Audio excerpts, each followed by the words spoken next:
The Deathworlders, Chapter 3, An Eventful Month. It had been an eventful month, and an expensive one. Between the gasoline, motels, food, and occasional laundrette, parking charges, and one or two fines, Terry Boone's one-woman trip from California to Texas had become a convoy of driven individuals across the whole of the mainland U.S. They had everyone.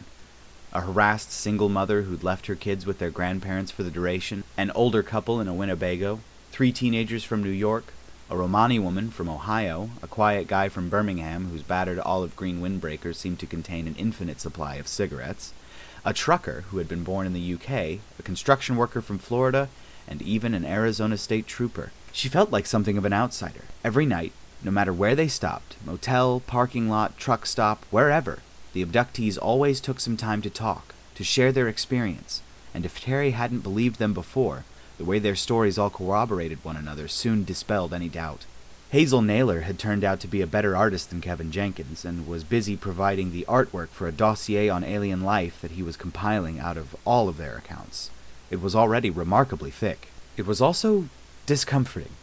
Terry had taken the opportunity to flip through it one day as Jenkins drove at the head of the convoy, leading them to meet their next abductee in Colorado. The life it displayed came in a bewildering variety.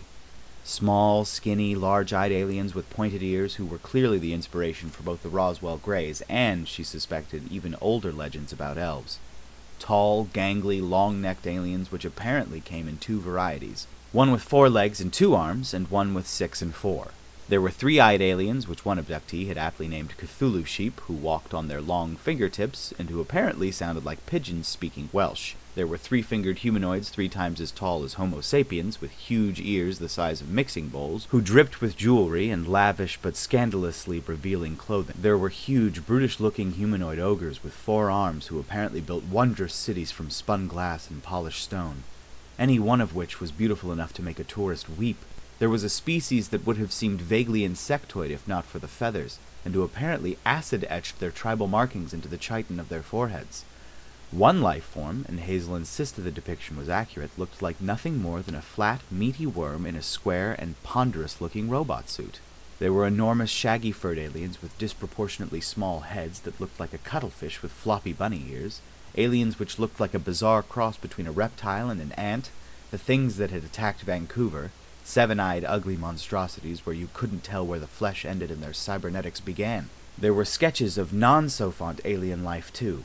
Round little rat things which were kind of cute if you didn't look at the face. Scuttling ceiling runners that seemed to combine the best properties of a squirrel and a centipede. Loping dog-like things which one abductee swore had evolved to graze on bushes that could run away. A cat. A perfectly ordinary house cat sitting prim, sleek, and contemptuous in the middle of a menagerie of hexapedal, septipedal, decapedal, betentacled, and limbless pets and fauna. One abductee even claimed that there were actual honest-to-God dragons out there. Everybody was a little too skeptical to include that one in the folio. With the exception of the non-sentient fauna, they all had one thing in common. Next to the reference human drawn on the same page, they all seemed tall, or at least slender and gracile. Speculation among the abductees was that humanity was so comparatively small because if you grow up in a high-gravity world, of course you would have to be small and sturdy. There were illustrations of alien technology, variants on the theme of a rifle. The abductees called them kinetic pulse guns, which looked melted and useless until they were sketched in the hands of various races, at which point, while still recognizably being the same object, they had deformed and stretched into an appropriate shape for each one. There was a note at the bottom of the page. We aren't in their database. There were alien starships in design ranging from the sleek and aesthetic to the square and functional, complete with sketchy but technical descriptions of their role and capacity and provisional names. A light police gunboat was included for scale on the next page alongside an orbit-to-ground military dropship, a boxy affair which was pretty much nothing but steel, engines, and arcane equipment which had been tentatively identified as inertial compensation. That in turn served for scale next to a light transport vehicle, which served as scale for the heavy bulk transport, a narrow spine flanked by 10 huge boxy cargo bays, each big enough to contain several shipping containers, and then that provided a scale reference for the observatory. Those who had been there claimed it orbited Saturn, forever hidden from Earth's direct view. They noted the module on the end of an arm that its builders had graciously tacked on to give human visitors an environment at Earth's surface gravity and atmosphere. They noted that the station itself had only point defense weaponry to defend itself from the risk of hunter raids, and no other military equipment whatsoever. It had its own FTL jump system, which allowed it to hop instantly to the site of an appropriate beacon, though the beacon itself had to be carried by another ship at ordinary FTL speeds. They had taken the time to Xerox a few copies in one town, and now all they needed to do, to ascertain whether an abductee was real or not, was hand over the booklet. It was uncomfortable to look back at the long line of cars, trucks, campers, and even the occasional big rig that they'd acquired and understand that, by the evidence of it, all these people really had been taken by alien beings. Their stories all meshed, with all the seamless reality, as if the same number of people had all been on vacation to London. There was just too much for even this many to have experienced it all. And everyone added something new, but the essentials were all identical. She wasn't clear what the objective of their little pilgrimage was. It just seemed to be snowballing into this quest to personally check every single person in the USA who claimed to be an abductee, and to add as much detail as they could, and it swept them up as it passed. Only a handful so far hadn't promptly thrown together a suitcase, grabbed their car keys, made a few phone calls, and put their lives on hold. She wondered where it would end. It had been an eventful month, and a hectic one. A whole new facility was under construction, about halfway between Vancouver and Calgary, among the trees of a previously unheated little town called Scotch Creek, and all of the alien specimens recovered from Rogers Arena had been transported up there in a military convoy under incredibly heavy guard just as soon as there'd been a cold locker for the bodies and enough crates for the technology. The plumbing hadn't even been working on base when General Martin Tremblay had first set foot in Scotch Creek, and he'd been distracted the whole way up by what had bordered on being an argument with Stephen the night before he left about the sudden change of life. It wasn't drastically long distance, but it did mean that they wouldn't see each other every night. Stephen had not taken that well, but he'd been with Martin long enough to keep a level head and work through it rather than throw a tantrum and storm out. Now, Tremblay took a deep breath and looked around the bare plaster walls of an unfinished office, for lack of something better to do, while an IT technician worked on getting his desktop hooked into the base network. The whole thing was an exercise in throwing together a working facility as quickly as possible. Scientists had to excuse and apologize their way past men on ladders installing the lighting or wiring the computer network into a building where they hadn't even finished pouring the concrete on the third floor. Meetings with the physicists became meetings with the architects and builders, became meetings with his superiors, became a phone call to the Minister of Defense, and the Prime Minister became a sandwich and coffee with Bartlett as he received a sit-rep on NASA's unfolding mission to investigate the alien station around Saturn, became a meeting with the plumbers, became, and so on. It was nice to get a moment of calm and quiet, even if that moment did involve waiting awkwardly for somebody to finish installing some programs he could probably have installed himself. There was a knock on the door. One of the physicists, Captain Claude Nadeau, saluted him. "We've had a development with the alien weaponry, sir, and we'd like to demonstrate," he said. So much for quiet moments. Tremblay stood up and joined him, and they wove between stepladders, toolboxes, cables, and busy workers to the firing range, which, being the least sophisticated room in the whole building, had long since been finished. There was a pig carcass hanging at one end, and some technicians fussing around both an alien weapon and, next to it, a tangle of wires, components, and bits that looked so experimental that it might catch fire. "Okay, why the pig?" he asked. "Pigs make a good human analog," Nadeau explained. "They're pretty similar to us in terms of density and composition." "Okay." Tremblay gestured for him to continue. "Right, so, alien gun. You know about these already, but we've got it here for demonstration purposes. If we fire it," he turned and shouted, "Clear downrange! Clear!"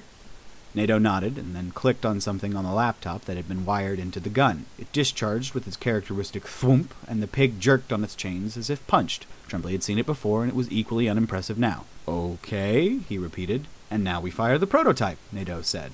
Looking thoroughly pleased with himself, he turned to the laptop again. Thwoom! A slurry of liquid meat and red, wet bone shards slapped all over the banked sand against the back wall of the range. There was a pop and sizzle from the box of electronics, and one of the technicians hastily trained a CO2 fire extinguisher on it. Nadeau was grinning like the Cheshire Cat. "More power, huh?" he exclaimed, quoting an old TV series. "That's impressive. Okay, so we know those things can get powerful enough to kill us, then," Tremblay said, and cleared his throat. Nadeau sobered somewhat. "Well, yes," he conceded. "But there are a few snags. That rack over there," he pointed at a van-sized structure against one wall, which was plugged into a generator in the corner, and connected to the prototype weapon via a wrist-thick black cable, "is a buttload of supercapacitors.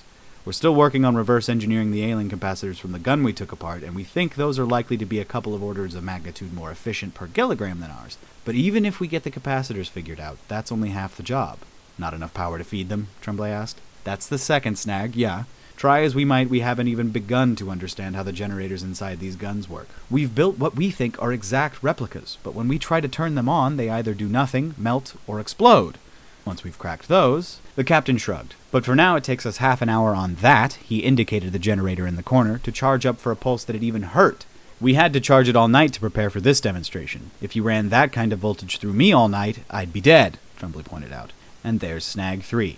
They're hugely wasteful of energy. Chucking that kind of power through a Gauss gun would be a much more effective way to kill something. And this is a weapon, boss, so we have to assume that from ET's point of view, there's some advantage to these things that excuse the drawbacks. And what might those be? Well, 0 recoil for a start. Literally none. Which, if these things are as weak as the biologists think, is probably a huge boon. And I guess with no barrel to accelerate a physical projectile, the gun can reconfigure itself for any anatomy without having to accommodate a long, straight component with a mechanism at the end. Solid-state electronics can be a lot more flexible. Low maintenance, too. It can't jam because there's no moving parts, and if your generators are able to extract huge amounts of power out of rainbows and wishes like these alien ones seem to, you've got unlimited ammo, too. But for our purposes, they're effectively worthless, Tremblay concluded for him. Far from it. The potential applications of an electrostatic force field generator are incredible, both for the military and for civilian use. Never mind the capacitors, generators, and nanoelectronics. NATO pointed at the prototype. And make no mistake, boss, that's all us. There's not a single alien component in that whole projector, so we've cracked the pulse emitters. The capacitors and generators will follow soon enough. Both men looked up and cocked their heads as the Tannoy called for General Tremblay to his office. He clapped NATO on the arm as he turned to leave. Outstanding work, Captain. This is the best news I've had yet since we started planning this facility. Keep me posted. Will do, sir. It had been an eventful month, and a frustrating one. And Kirk was once again cursing his own sense of integrity. He doubted that any of the other counselors had even heard the name Niccolo di Bernardo dei Machiavelli, let alone read his books. Frankly, it didn't matter. Whether your species were 10-limbed gracile grazers, compact little bundles of raw predatory strength, or shambling hillocks of shaggy fur who communicated in part via bioluminescence, the universal constant seemed to be politics. Kirk was not cut out to be a politician. He was too honest and forthright. Sure, the constituents loved him, and so long as he kept bringing in votes, then his party were happy to turn a blind eye to the inconvenient way in which he continued to tell the straightforward truth to a camera lens. But winning public opinion was much less than half the job. At the debating table, straight-talking honesty just meant that you were following an easily intercepted, easily interfered with trajectory, and your position needed an overwhelming momentum of truth, morality, and, above all else, vacuousness, if it was likely to succeed. Few politicians were willing to commit to a policy that actually achieved something on the grounds that if it was capable of doing so, then it was also capable of a spectacular backfire. But the Vizcatic domain had signed up to the newly formed Interspecies Committee on Dangerous Life Forms, and, being both a member of the Interspecies Dominion Security Council and its undisputed expert on humanity, Kirk had been assigned there. It was gratifying that the Dominion was taking the committee seriously at least, but because most of the other major galactic powers, the Kortai Directorate, the Grand Houses of Kuumbara, the Ruahur Federation, the Chanash State, the clans of Gao, plus the Corporate Coalition, the Alliance of the Uplifted, and the Guild of Free Spacers, all seemed to have used it as a dumping ground for the most obfuscating, obtuse, and obstructive delegates.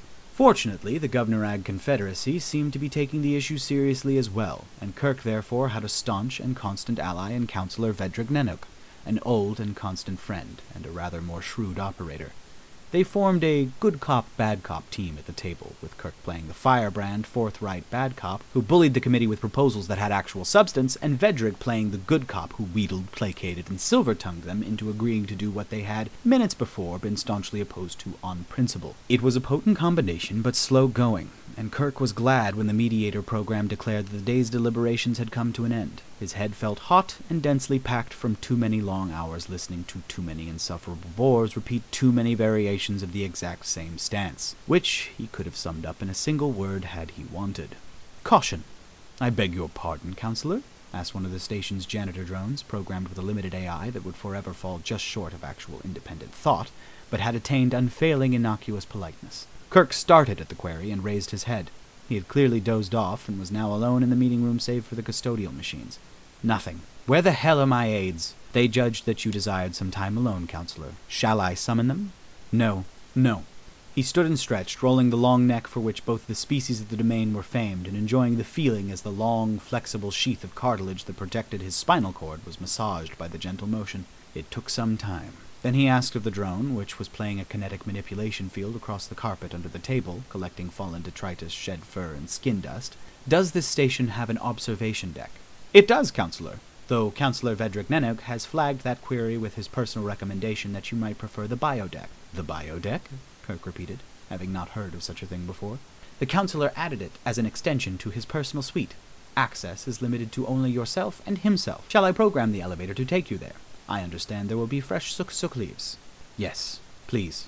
The elevator needed a full minute to run the full length of the station from the meeting room to the VIP residential ring, but when he stepped out of it, Kirk's impatience evaporated. It was stunning. Vedrick must have spent an enormous amount of money in having this structure tacked on to his apartments. Even now, at the height of an ongoing interstellar civilization that had lasted for nearly 1,000 standard cycles, 500 years, space was at a premium aboard stations, and was expensive.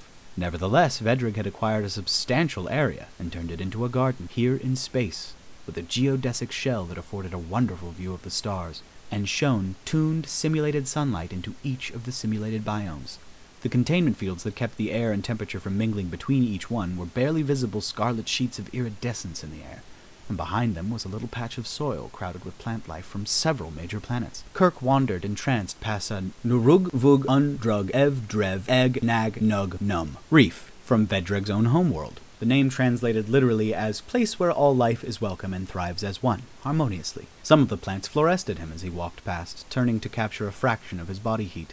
Elsewhere, he saw a sandy corten biome full of sand stickles and triproot, tended by little tumbling rock skitters. Kirk paused to admire a lush frond of suk-suk from his own homeworld, and was contemplating leaning in past the containment field to sample some of its rich leaves, when his gaze alighted upon the centerpiece of the biodeck. This field was stronger and more visible, and as he approached it, subtle warning markers appeared, displayed holographically along its top and bottom in the universal danger blue, used all over the interspecies dominion to warn of hazards. They stated simply that the field was set to be impassable, and that the environment beyond contained biohazardous atmospheric contaminants, dangerous airborne allergens, and venomous fauna. He recognized what stood in the middle instantly. 3 young trees, an oak, an apple tree, and a cherry, the latter currently in lush full bloom. Around their bases, being tended by a variety of small gardener drones, was a bed of flowers. His implants received the relevant information as he studied them. Pansies, hellebore, lilac, pushkinia, and more. Golden and white fish mouthed lazily in a lenticular pond to one side, and bees hummed back and forth from a hive opposite. "I thought you would find the centerpiece most interesting," Vedrick commented, and Kirk started. His friend had been present all along, seated on a bench configured for his species and apparently enjoying the exact same view. "Beautiful!" Kirk exclaimed. "But how can it be here? Earth is a protected world and a Class 12. How could you possibly have acquired these?" "Wealth and influence," Vedrick declared, and his bioluminescent flank turned a shade of contrite taupe. "An intimate working knowledge of the minutiae of galactic law, and, of course, the knowledge that 3 of the most successful antibiotics that the Corti have released in the last 50 cycles were derived from samples collected on Earth." "I don't follow you," Kirk told him. "The laws only apply to samples directly collected from Earth. As these are cultivars or seed from specimens collected on Earth before the quarantine came into effect, they are, legally speaking, exempt from it. I assure you every single one is completely legal to own." Bands of smug yellow and blue stippled down him. "A counselor cannot be caught in possession of contraband, after all. Arranging that these specimens would not be contraband was, how do they say it? Child's play." "Aren't they dangerous?" Kirk asked. "Sterilized to fare thee well, though the necessary mycorrhizal fungi in their roots would prove to be extremely tenacious should it escape into another of these biomes." not to mention fatal for the unfortunate flora it infected. The pollens, however, would have us both in anaphylactic shock very swiftly indeed should the field fail. Securing against that scenario was very costly indeed. Green swept up his flank backwards, the equivalent of a sniff. From what I understand, even humans with their fearsome immune systems can suffer quite profusely from their effects. The warning about the venomous fauna is purely a legal requirement. While those bees could land you in the medical bay if they stung you, they won't, as a rule, since doing so is fatal to them also. Really? Oh, yes. Remarkable creatures. Survival of the whole in one of the galaxy's most hostile competitive environments through instinctive self-sacrifice of the individual. Have you read Richard Dawkins? I haven't, no. Kirk detected the steady soft glow of purple light that indicated Vedric's approval and respect, though whether for the author or for the insect was unclear. I suspect only a human would have been in a position to pick up on the concepts he did. The Selfish Gene, he called it. Excellent book. It explains that the process of evolution is an inherently selfish one, from the perspective of the allele. I'm no biologist, but I understand much more of what they're saying for having read it. If it's selfish, why aren't all our worlds like that? Kirk asked, waving one of his longer, uppermost arms at the Terran terrarium. Because on most worlds, the optimal selfish survival strategy for your average gene is not to rock the boat.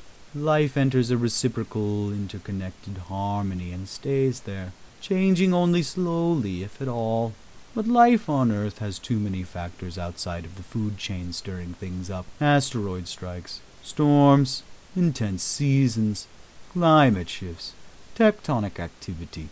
Delicate webs of interdependent species would collapse wholesale down there in short order the first time a major eruption increased the particulate dust in the atmosphere.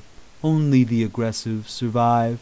He glowed yellowish-green, stippled with blue, white, and bands of darkness, a complicated emotional cocktail of respect, admiration, intimidation, and sadness. It's no wonder the humans struggle so hard to remain balanced and in tune with nature, he said. Their whole genetic history has granted survival only to those that ruthlessly seized every opportunity for advancement. Are you always this melancholy, Vedreg? Kirk asked. Only when I have received terrible news, old friend. What news? My government is taking matters into its own hands and preparing to enforce the quarantine around Earth with extreme prejudice.